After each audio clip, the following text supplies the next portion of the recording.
Good evening student, मेरा नाम सौम्या है और आज हम बात करेंगे संविधान के अनुच्छेद 1 की। जैसे कि इसके पहले वाले वीडियो में मैंने बताया था कि संविधान किसे कहते हैं। तो संविधान एक लिखित दस्तावेज है जिसमें 395 अनुच्छेद, 22 भाग और 8 अनुसूचियां हैं। ठीक है। ये जो 395 अनुच्छेद, 22 भाग और 8 अनुसूचियां हैं, ये लिखित रूप से है। अलिखित रूप से 470 अनुच्छेद, 25 भाग और 12 अनुसूचियां हैं। ठीक है। उसी 395 अनुच्छेद से आज हम पहला अनुच्छेद, पहली आर्टिकल 1 पढ़ेंगे। ठीक है, जिसका हेडिंग है संघ का नाम और राज्य क्षेत्र। संघ का नाम और राज्य क्षेत्र। इसमें देखिए 3 क्लॉज में दिया गया है, बताया गया है। इसका जो पहला क्लॉज है वो है, कहता है भारत अर्थात इंडिया राज्यों का संघ होगा। देखिए हमारे संविधान में जो देश का नाम है वो 2 नाम दिया गया है, एक भारत और दूसरा इंडिया। इसमें हिंदुस्तान शब्द का प्रयोग नहीं किया गया है, ध्यान रखिएगा। संविधान में देश का नाम हिंदुस्तान शब्द का प्रयोग नहीं किया गया है क्योंकि हमारा जो देश है, हमारा जो संविधान है वो धर्मनिरपेक्ष है। ठीक है, इसलिए संविधान में हिंदुस्तान शब्द का प्रयोग नहीं किया गया है। लेकिन हमारे देश का नाम हिंदुस्तान है, लेकिन संवैधानिक रूप से इसका प्रयोग नहीं किया गया है। ठीक है। अब दूसरा देखिए क्लॉज क्या है। पहला क्लॉज है भारत अर्थात इंडिया राज्यों का संघ होगा, यानी भारत और इंडिया ये क्या है, राज्यों का संघ है। ठीक है, भारत और इंडिया, भारत अर्थात इंडिया राज्यों का एक संघ है। ठीक है। दूसरा क्लॉज है राज्य और उनकी राज्य क्षेत्र। राज्य और उनके राज्य क्षेत्र वे होंगे जो पहली अनुसूची में विनिर्दिष्ट है।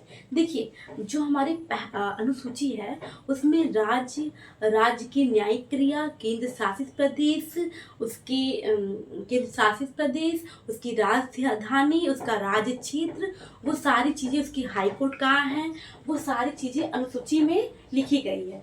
तो इसलिए बताया जा रहा है कि राज्य और उनके राज्य क्षेत्र वे होंगे जो पहली अनुसूची में विनिर्दिष्ट है, यानी कि पहली अनुसूची में लिखी गई है वही राज्य का राज्य क्षेत्र होगा। ठीक है। अब तीसरा क्लॉज क्या कहते हैं, भारत की राज्य क्षेत्र। भारत की राज्य क्षेत्र में देखिए इसको 3 श्रेणी में विभक्त किया गया है, क ख ग। ठीक है, और भारत की राज्य क्षेत्र में 3 श्रेणी में विभक्त किया गया है, क ख ग। क कहता है राज्यों की राज्य क्षेत्र, यानी कि राज्यों के राज्य क्षेत्र। तो हमारे राज्य क्षेत्र कितने हैं, 28 हैं। ठीक है, अगर देखा जाए तो राज्य कितने हैं, 28 राज्य हैं। ठीक है।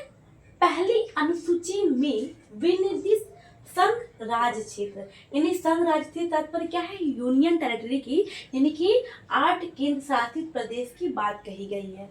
यानी कि भारत के राज्य क्षेत्र में राज्यों के राज्य क्षेत्र यानी 28 राज्य क्षेत्र और 8 केंद्र शासित प्रदेश की बात कही गई है। ठीक है, जैसे कि मैंने बताया कि अनुसूची में वो सारी चीजें लिखी गई है कि कौन सा राज्य क्षेत्र कहाँ होगा, उसकी राजधानी कहाँ है और उसका हाईकोर्ट क्या होगा, इसकी न्यायिक क्रिया क्या है। ठीक है, इसलिए बोला गया है कि भारत के राज्य क्षेत्र में राज्यों के राज्य क्षेत्र पहली अनुसूची में विनिर्दिष्ट है। ठीक है।